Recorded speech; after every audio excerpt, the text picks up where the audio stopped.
നമസ്കാരം. ഈ പ്രതിഭാസംഗമം പരിപാടിയിൽ എന്ത് പരിപാടി അവതരിപ്പിക്കാൻ വേണ്ടിയിട്ടാണ് വന്നിരിക്കുന്നത്? ഞാൻ അങ്ങനെയൊന്നുമില്ല, എനിക്ക് അങ്ങനെയൊന്നുമില്ല, ഞാൻ എന്തും ചെയ്യും.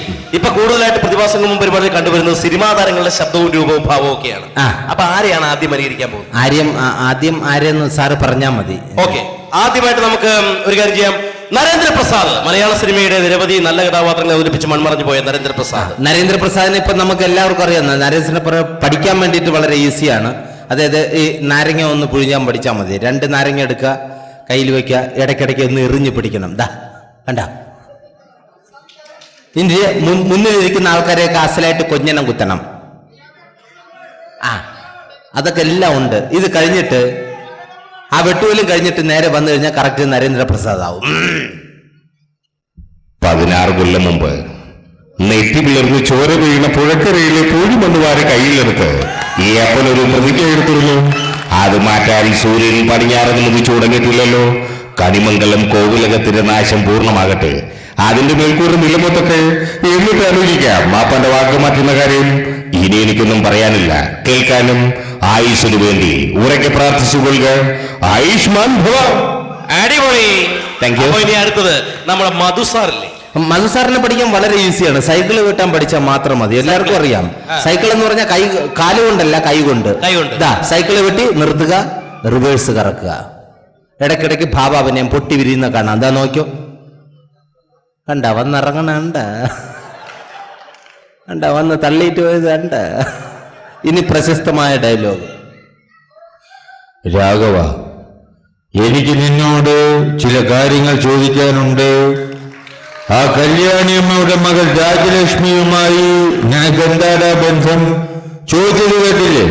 പ്രേമമെന്നും മണ്ണാങ്കട്ടെന്നും പറഞ്ഞ് അവളുടെ പുറകെ നടന്നിട്ട് ഒടുവിലെല്ലാം കഴിഞ്ഞപ്പോൾ നിനക്കവള് വേണ്ടതായി. ഇല്ലടാ പട്ടി, പൊക്കോന്റെ മുമ്പിന് പോകാൻ എന്ന് പറഞ്ഞതിന് ശേഷം സൈഡിൽ നിന്ന് കുറച്ച് ഭാവാവിനെയും വാരി വിതറ. അത് നമുക്കുള്ളതല്ല, നാട്ടുകാർക്കുള്ളതാണ്. പോകാൻ, അതിനുശേഷം തിരിയൂ. അപ്പൊ ഇനി നമ്മുടെ മെഗാതാരം മമ്മൂട്ടി മോഹൻലാലിനൊക്കെ ഇപ്പൊ എല്ലാവരും ചെയ്തിട്ടുള്ളതാണ്. ലാലേട്ടനെ ചെയ്യുമ്പോൾ നമുക്ക് എല്ലാവർക്കും അറിയാം, ഇടത്തെ തോള് 90 ഡിഗ്രി ചരിഞ്ഞിരിക്കണം. ലാലേട്ടനെ പഠിക്കാൻ വളരെ ഈസിയാണ്. 90 ഡിഗ്രി ചരിഞ്ഞിട്ട് ഒരു ഫുട്ബോൾ, അത് ബാള് ഇവിടെ ഉണ്ടെന്ന് സങ്കല്പിക്കുക, തട്ടിത്തെറിപ്പിക്കുക.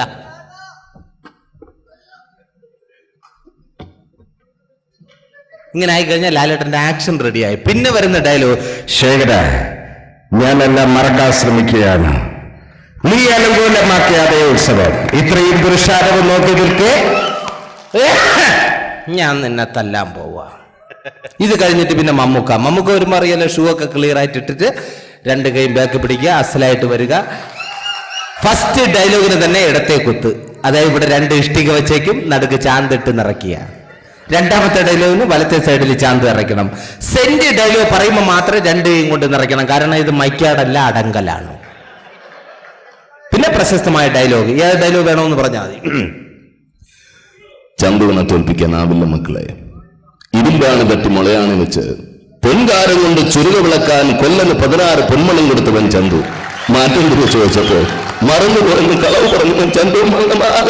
ഞരമ്പെല്ലാം വലിഞ്ഞു മുറുകി പൊട്ടണം, ആ രീതിയിലായിരിക്കണം. പിന്നെ ഇത് കഴിഞ്ഞാൽ സുരേഷ് ഗോപിയെ മമ്മൂട്ടി മോഹൻലാൽ അറിയാമെങ്കിൽ വളരെ ഈസിയാണ് സുരേഷ് ഗോപിയെ ഇമിറ്റേറ്റ് ചെയ്യാൻ. മമ്മൂട്ടി മോഹൻലാൽ, ഇത് സ്പീഡാക്കിയാൽ മാത്രം മതി. അത് ഞാൻ നേരത്തെ പറഞ്ഞു കഴിഞ്ഞു. മമ്മൂട്ടി മോഹൻലാൽ, ഇടയ്ക്ക് ചാണകം കൂടെ കൊണ്ട് അത് അഡ്ജസ്റ്റ് ചെയ്ത് ടൈമിങ്ങിന് ചവിട്ടണം. നോക്കിയോ, മമ്മൂട്ടി മോഹൻലാൽ, കണ്ട, ഇതെല്ലാം കൂടെ കൂടിയതാണ്. ഇനി എന്ത് ചോദിച്ചാലും വേണ്ട എന്ന് കൂടെ പറഞ്ഞേക്കണം, അപ്പോഴേ കറക്റ്റ് ഫിഗറും വരും. ബിരിയാണി വേണോ? വേണ്ട. മട്ടൺ വേണ്ട. ചിക്കൻ വേണ്ട. ബീഫ് വേണ്ട. അടിപൊളി. അപ്പൊ ഇനി അടുത്തത് 2 പെഗ് എടുക്കട്ടെ. സോഡ വേണ്ട. അടിപൊളി. ഇതുപോലെ ഇത്ര മതി സുരേഷ് ഗോപി. ഓക്കെ. ഈ ബിന്ദു പണിക്കരുടെ ശബ്ദം ഭയങ്കരമായിട്ട് അനുകരിക്കുന്നത്. ബിന്ദു പണിക്കർ, എടാ അശോക, എനിക്ക് നിന്നോട് ഒരുപാട് കാര്യങ്ങൾ പറയാനുണ്ട്. പണ്ട് ഞാൻ കോളേജിൽ പഠിക്കുമ്പോ എനിക്കായിരുന്നു ക്ലാസ്സിൽ ഫസ്റ്റ്. പക്ഷെ റിസൾട്ട് വന്നപ്പോ ഞാൻ തോറ്റു. അതെങ്ങനെ? അവറ്റങ്ങൾക്ക് എന്നോട് സ്നേഹമില്ലല്ലോ. Thank you. അടിപൊളി. ഇനി ആരെയാ വേണ്ടത്? നസീറിനെ ചെയ്യാൻ വളരെ ഈസിയാണ്. അതായത് പുള്ളിക്ക് ഈ ചാണകം എന്ന് പറഞ്ഞു കഴിഞ്ഞാൽ വീക്ക്നെസ് ആണ്. ചാണകം കണ്ടു കഴിഞ്ഞാൽ അപ്പൊ കയറി ചവിട്ടും. അതുകൊണ്ട് നടന്നു വരുമ്പോ ഏതൊരു വ്യക്തിക്ക് ഈസി ആയിട്ട് പഠിക്കാം.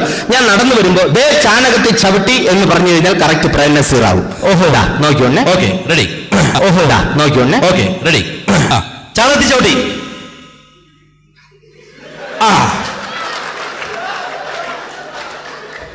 ആരെങ്കിലും വിളിക്കുന്നതാണ് ഒന്ന് ഇളക്കി തരുമെന്ന്. ആരും വന്നില്ലെങ്കിൽ സ്വന്തമായിട്ട് ഇളക്കാൻ ശ്രമിക്കുക. അപ്പോഴത്തേക്ക് കറക്റ്റ് പുള്ളിയുടെ ഡാൻസും ആവും.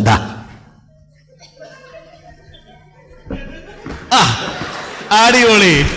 ഇത്രയേ ഉള്ളൂ. ഈ ചാണകം ഇളക്കാൻ ശ്രമിക്കുക, പുള്ളിയുടെ ഡാൻസ് ആവും. അപ്പോ എനിക്ക് വേറൊരു സംശയം.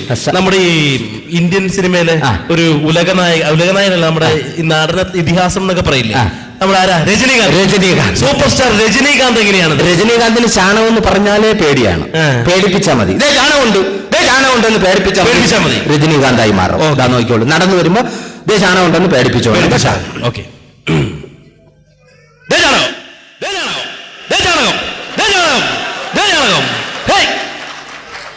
ഇത്രേ ഉള്ളു രജനീകാന്ത്. ഇനി സത്യം ഭാഷ പഠിക്കാൻ വളരെ ഈസിയാണ്. നമ്മുടെ കോട്ടിട്ട് ചില ആൾക്കാരൊക്കെ വന്നിരിക്കും, ബഹുമാന്യരായ ചില ആൾക്കാരൊക്കെ കോട്ടിട്ടുണ്ട്, വളരെ എക്സിക്യൂട്ടീവ് സ്റ്റൈല്. അവര് തന്നെ കോട്ടൊക്കെ സൂട്ടൊക്കെ ഇട്ടിട്ട് മീൻ പിടിക്കാൻ പോയി കഴിഞ്ഞാൽ കറക്റ്റ് സത്യമാഷ ആവും. ശ്രദ്ധിച്ചാൽ മതി. കോട്ട് സൂട്ടൊക്കെ ഇൻഷർട്ട് ചെയ്തിട്ട് മീൻ പിടിക്കാനായിട്ട് ഒരു വ്യക്തി ഇതാ ഇവിടെ നിൽക്കുകയാണ്. കുളത്തിലേക്ക് ചൂണ്ടയിട്ടേക്കാണ്.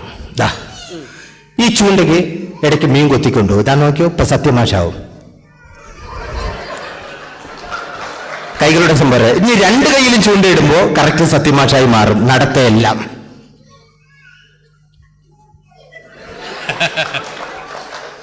അമ്മ ഫുൾ കട്ടിങ്സ് ആണ്. ഇനി ആരാ വേണ്ടത്? ഇനിയിപ്പോ വെറൈറ്റി ആയിട്ട് ആരെ ചെയ്യാൻ പറ്റും? നിങ്ങൾക്ക് ആരെ വേണമെന്ന് പറഞ്ഞാൽ ചെയ്യാം. Your choice. Jose Prakash. Hello mister how are you? താങ്കൾ പറയുന്ന കാര്യങ്ങൾ എല്ലാം എനിക്ക് മനസ്സിലാവുന്നുണ്ട്. Happy Ramzan, happy Eid Mubarak. ജഗതി. എന്തുവാണ് ഇവിടെ വെട്ട വിളിച്ചൊന്നുമില്ലേ? ഇതാണോ ക്രിക്കറ്റ് കളി? ഒരുത്ത ബാളെടുത്തെറിയുന്നു, മറ്റവൻ അടിച്ചു കളയുന്നു. അടിച്ചു കളയാനാണെങ്കിൽ പിന്നെ എന്തിനാണ് പുല്ല് കളിക്കുന്നത്? അറിയാ. അടിപൊളി, സൂപ്പർ. അടുത്തൊരു വെറൈറ്റി ആയിട്ട് എന്താണ് എനിക്ക് അറിയണം. ഈ ആരെ? മാമുക്കോയോ? സുരാജ്. തള്ള എന്തൊരു പോലെ പോളക്കണേ, ഇതെന്തൊരു പൊടുത്തോടിക്കണേ എന്റെ കുഞ്ഞന്മാരെ മാപ്പിള. ഓക്കെ. അപ്പൊ ഏതായാലും നമുക്ക് ഇത്രയും നേരം സുരാജ് ഇവിടെ കിടന്ന് പണിയെടുത്തല്ലേ, സുരാജിനൊരു പണി കൊടുക്കാം നമുക്ക്. ഏതായാലും അടുത്തത് ഞാൻ ഒരു താരത്തെ പറയാതെ അനുകരിക്കില്ലേ എന്ന് നോക്കാം. മലയാള സിനിമയിൽ വന്നൊരു യുവതാരമാണ്. ഈ അടുത്ത കാലത്ത് പൃഥ്വിരാജ്, കുഞ്ചാക്കോ ബോബൻ തുടങ്ങിയ മേഖലകളിൽ ശ്രദ്ധിക്കപ്പെട്ടു പോയൊരു താരം. ആരാണ്?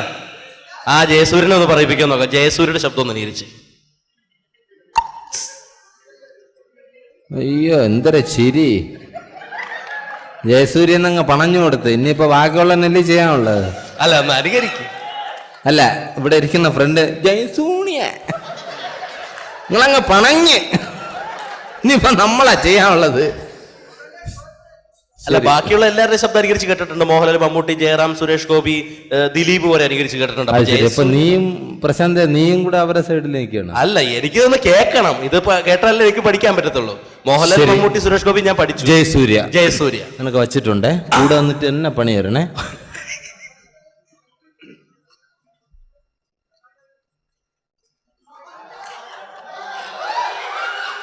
എന്തിര്? ഇതാണോ ജയസൂര്യ? ഇതാണോ ജയസൂര്യ? ഇതൊക്കെ കേട്ടാ മതി. ഇത് ഊമ പെണ്ണിന് ഉരിയാടാ പയ്യെന്ന സിനിമയിലെ ജയസൂര്യയുടെ സൗണ്ടാ. നമ്മക്കിട്ടാ പണി. പോയെന്നെ. Thank U.